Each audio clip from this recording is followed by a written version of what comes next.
Next week sees the national commemoration of VJ 75, being the 75th anniversary of the true end of the Second World War, when Japan surrendered. Although necessarily a subdued commemoration, it remains highly significant to East Anglia, as so many young men from our counties served in the ill-fated 18th Division, some fighting in the Malay Peninsula, others arriving at Fortress Singapore to participate in the final battles before capitulation on 15th of February 1942. Those that survived later endured 3.5 years of captivity at the hands of the most sadistic and cruel regime of modern times. Today, ahead of the main commemorations, we gather to pay tribute to one local man of Ipswich, the details of who I will recount later.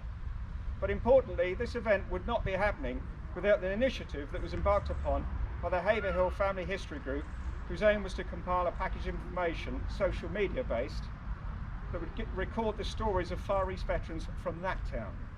In doing this, they found we believed to be the very last man standing of our 2nd Battalion, the Cambridgeshire Regiment, one Mr. Ernest Brett, now 101 years of age.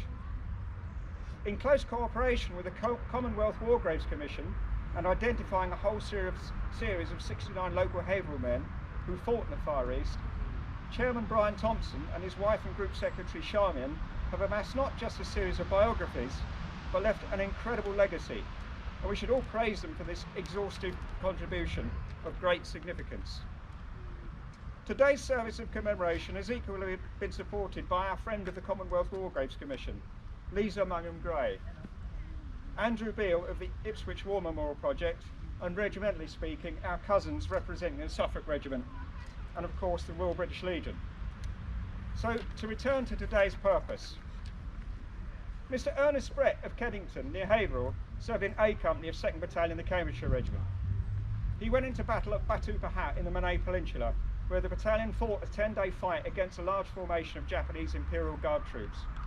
Obliged to withdraw, the enemy having worked behind their lines, the men headed back towards Singapore, being shelled and dive-bombed continuously. The Japanese had effectively placed a series of obstacles on the route of the escape, and it was close to the town Sengarang that 2nd Lieutenant Basil Groom, also of A Company, accompanied Private Brett, sped off on a motorcycle recce, armed only with a revolver between them. Ernie was terrified of the noise the motorbike made, but they thundered away in search of a way out, without success. Despite some successes, the withdrawal ground to a halt, the multiple barricades being heavily defended by the enemy as Cambridgeshire casualties increased. The fighting on that day of the 26th of January grew in intensity, and with their escape blocked, orders came to destroy transport and for their men to make their way back south as best they could. The wounded and the dying were left in the care of the Padre and 2 medical officers, whilst Ernie and his party later made their way back to Singapore via the sea. Others hacked through the jungle, those battered 500 survivors being able to join in the last fight in Singapore. Ernie's memories of that time are many, but few more personal than when Lieutenant Groom was killed by his side in action on the 26th. It is for this reason that we, on behalf of Ernie Brett, commemorate his comrade Basil Groom in his hometown and salute his memory. Along with Lieutenant Groom, 32 other Ipswich men died fighting in the Far East. 99 later died in Japanese POW camps, and many more died later as a result of the effects of captivity. Today we remember them all. Carry, stand.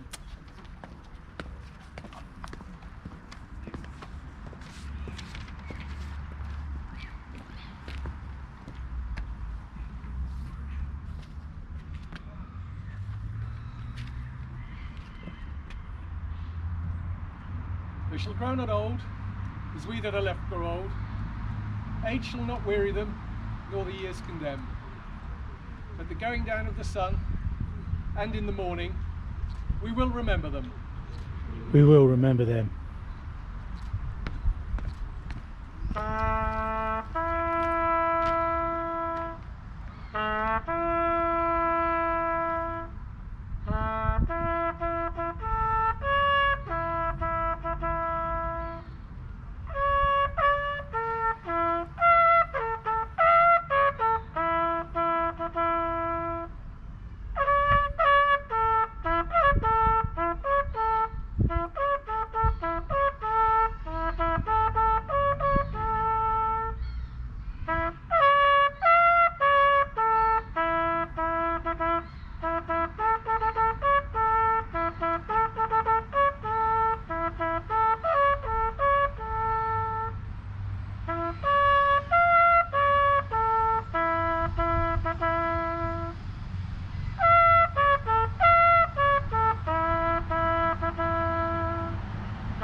When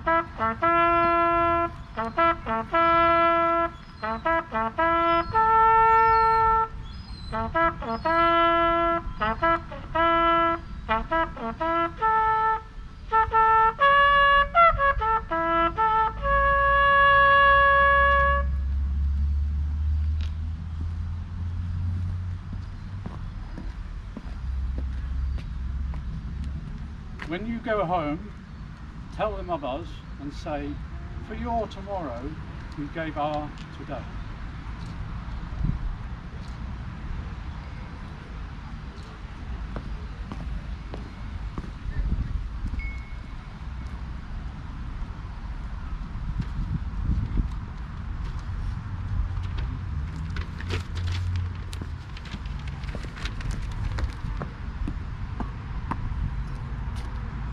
I'd now like to read the Fepal prayer.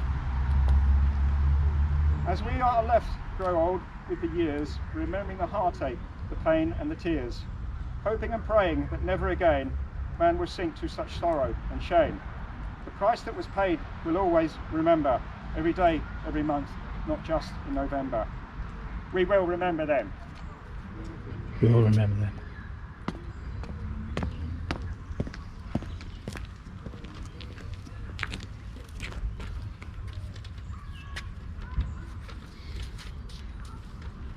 This is a message from Mr. Nick Rothwell of Lytham St Anne's.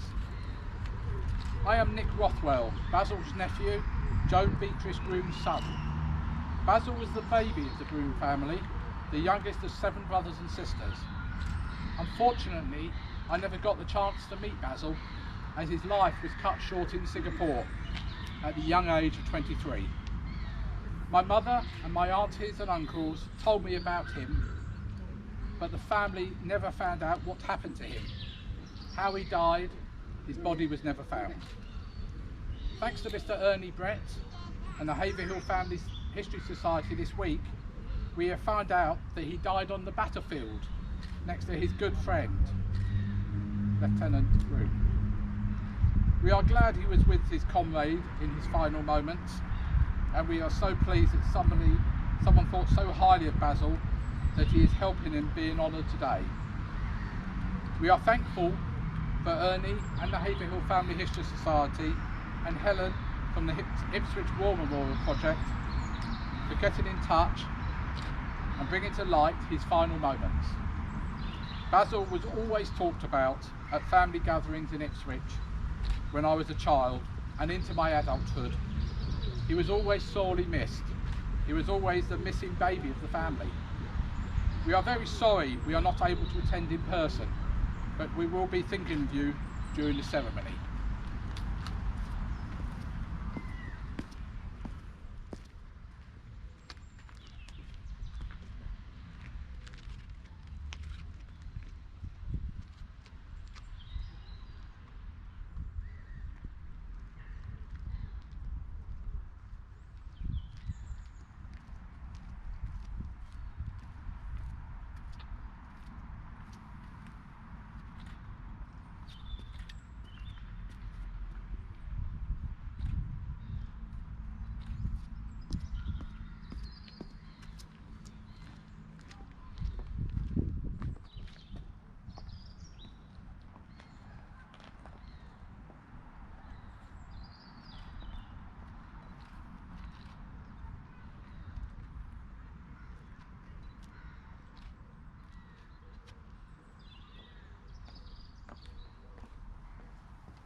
Thank you to everybody for coming today and making it such a special event for Ernest Brett.